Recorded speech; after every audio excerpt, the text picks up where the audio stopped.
Okay, so this is the entire pathway of glycolysis. I'm going to start off by mentioning a couple general things about this pathway.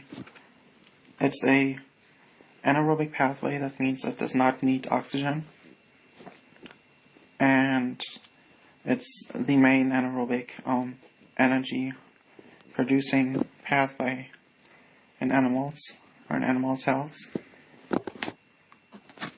It has 7 reversible steps. That is, if you remember, gluconeogenesis is the reverse to recreate glucose.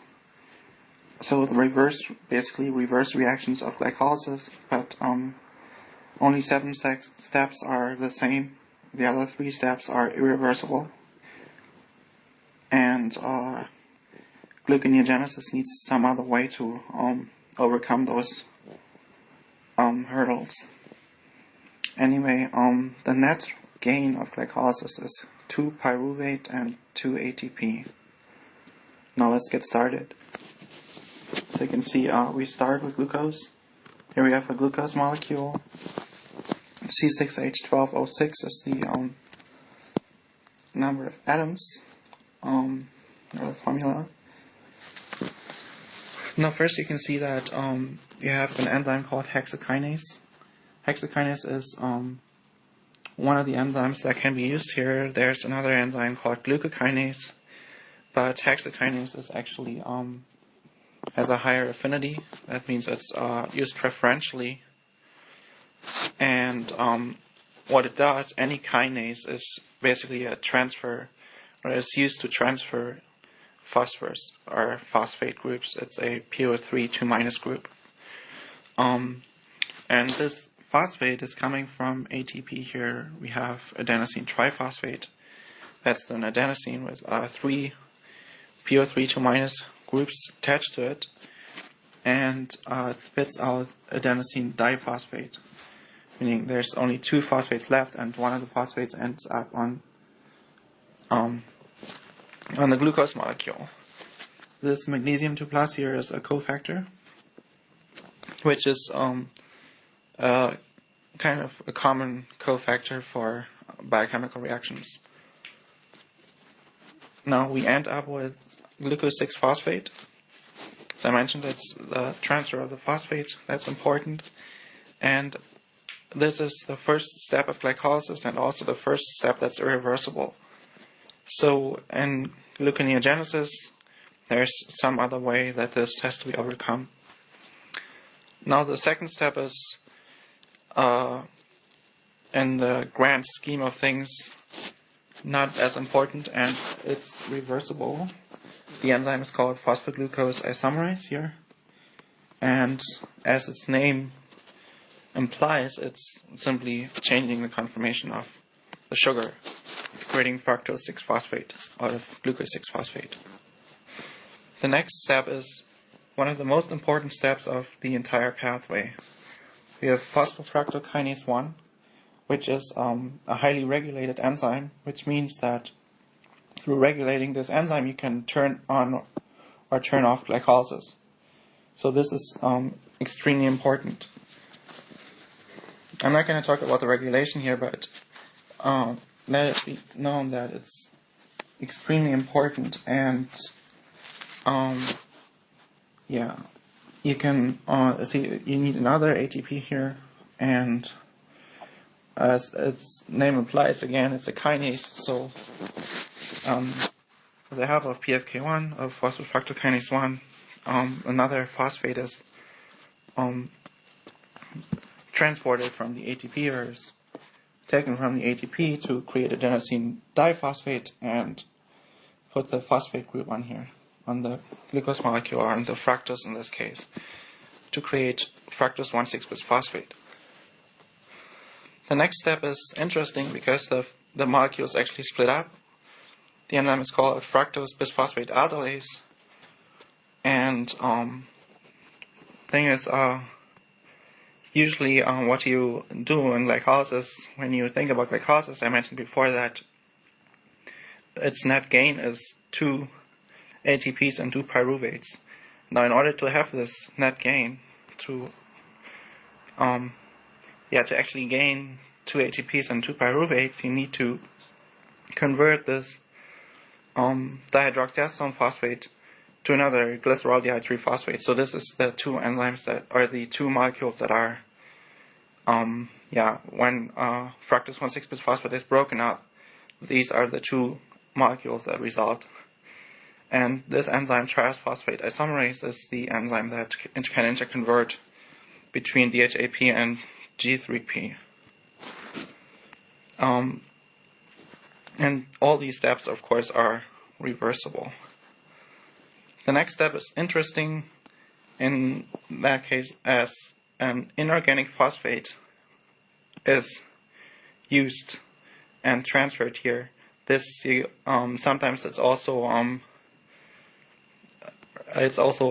written as PI or PPI, as it's inorganic phosphate. It's not phosphate from an ATP as we have seen before. So those are the two steps where ATP is where there's an expenditure of ATP, and for this phosphate transfer, we do not need another ATP. So that's a good thing because we don't need more energy.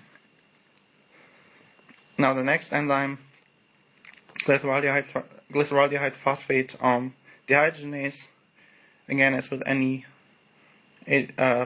phosphate transfer, we get magnesium 2+ as a cofactor.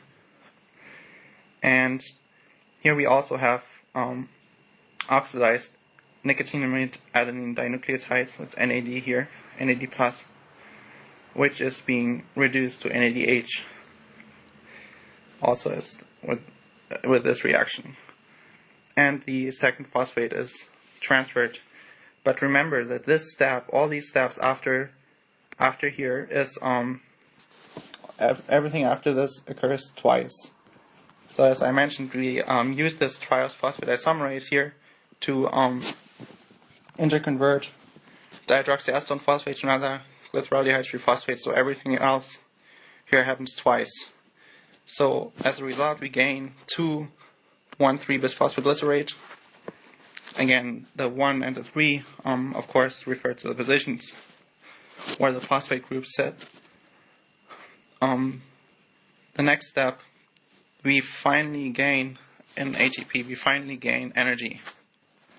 Again, the enzyme is called phosphoglycerate kinase. As with any kinase, we have a transfer of a phosphate group, and we expand an ADP and adenosine diphosphate to gain an ATP and adenosine triphosphate, the main, or at least one of the main energy, like an energy currency of the body. And we end up with our sugar molecule is 3-phosphoglycerate, of course, with the missing phosphate group. The next step, again, is simply changing the conformity of the molecule. Enzyme is called phosphoglycerate mutase. It's actually shown nicely here how the molecule is changed. Then the phosphate, the phosphate switches positions pretty much. The next step, enolase, is important because the product is the highest energy containing product in the entire pathway, called PEP, or phosphoenolpyruvate. Now this molecule is high energy containing because it is a pyruvate which can be used in the tricarboxylic acid cycle, also called the Krebs cycle. Plus it has another phosphate on it. The next step is pyruvate kinase. Again, pyruvate kinase, there's it's the second most common cause, or at least second most common enzymatic cause of hemolytic anemia. If you have a enzyme deficiency, a pyruvate kinase deficiency. And this step is also irreversible. And of course, it makes sense if you have a deficiency in this enzyme, you can't run glycolysis properly, so that's bad.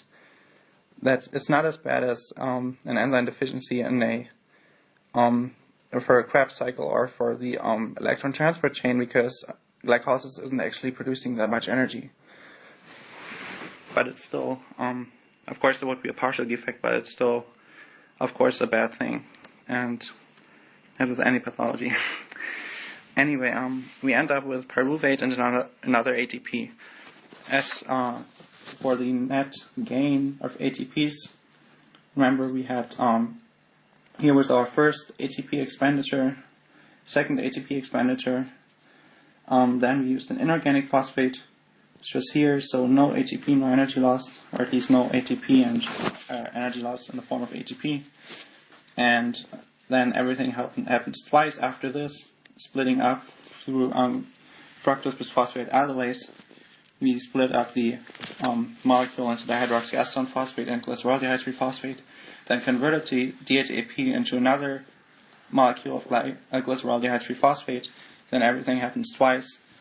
Our first energy gain, our first ATP here, of course, then the net ATP is 0 because we expanded to ATP and we gained 2 ATP here.